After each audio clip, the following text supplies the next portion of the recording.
The game of hide and seek in the forests of northwest Nigeria has just changed forever. And for the bandit kingpin Bello Turji, the nightmare scenario is no longer a threat, it is a reality. The headline you saw is not just another rumor. It is the official confirmation that has sent shockwaves from the Pentagon in Washington straight to the hidden camps in Zamfara. US deploys small specialist team to Nigeria against ISIS threat. Bello Turji in trouble. We are bringing you this exclusive situation report today, Wednesday, February 4, 2026, because the rules of engagement have shifted overnight.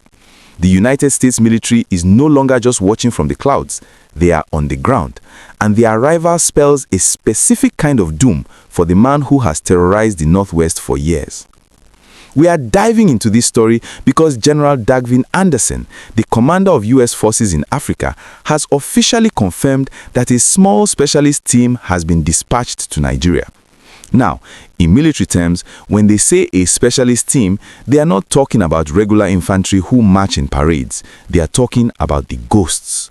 They are talking about experts in signals intelligence, drone warfare, and high-value target tracking.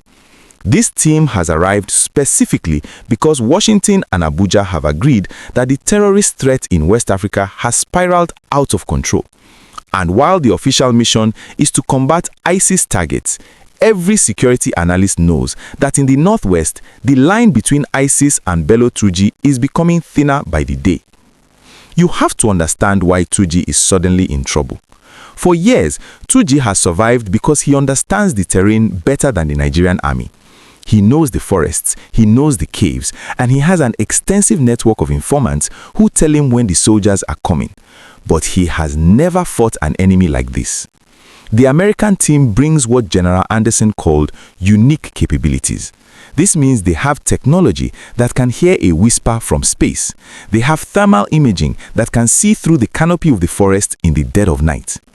Turji's local informants cannot warn him about a drone operator sitting in a control room miles away or a specialist team that hacks his communications before he even makes a call. This development follows the controversial Christmas Day airstrikes ordered by President Trump. We all remember the chaos and the questions back in December, but this deployment is different. This is sustained. This is boots on the ground to support the Nigerian military with intelligence that is so precise it leaves no room for escape. Defense Minister Christopher Musa has confirmed that this team is already working in Nigeria. He was careful not to give away their location, but let's be real. They go where the fire is hottest, and right now, the fire is in the Northwest, Turji's backyard. I want to pause here and ask you a very critical question. Do you think Bello Turji will be captured now that the US Special Forces are involved, or do you think he will find a way to disappear into Niger Republic? I really want to see your predictions in the comment section below. And please, if you value this kind of deep analysis that connects the dots between global politics and our local security, do me a massive favor and click that like button right now. It helps us grow and keep bringing you these updates. And if you haven't joined the family yet, smash that subscribe button and turn on the notification bell. Welcome back. Now, let's look at the ISIS connection that puts Turji in the crosshairs. The US military is primarily interested in ISIS and global terror threats. For a long time, Turji was seen just as a local bandit, but intelligence reports from late 2025 indicated that Turji was forming alliances or at least working arrangements with elements of ISWAP and the new Lakurawa group to secure heavy weapons. By aligning himself with these global terror franchises, Turji has inadvertently put himself on the American target list.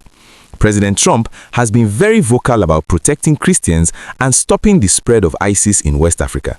If Turji is aiding ISIS, or if ISIS is using Turji's territory, then Turji is an enemy of the United States.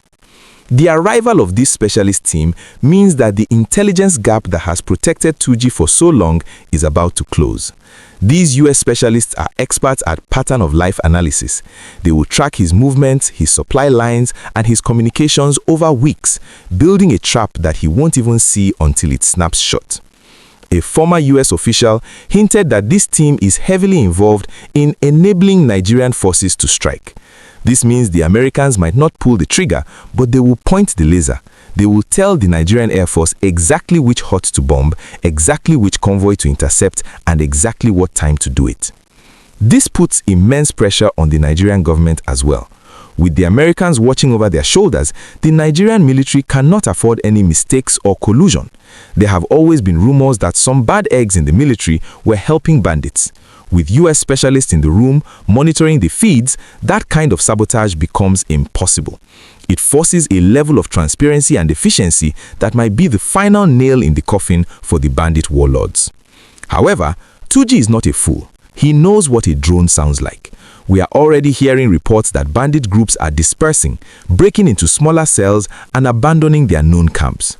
The psychological impact of knowing the Americans are here is already disrupting their operations. But you cannot run from a satellite. You cannot hide your heat signature from a Reaper drone. The question is not if they will find him, but when. The stakes are incredibly high. If this joint mission succeeds and Turji is neutralized, it will be a massive win for the Tinubu administration and a validation of this new partnership with the US. But if Turji manages to evade even the Americans, it will turn him into a myth, a legend who defeated the world's superpower.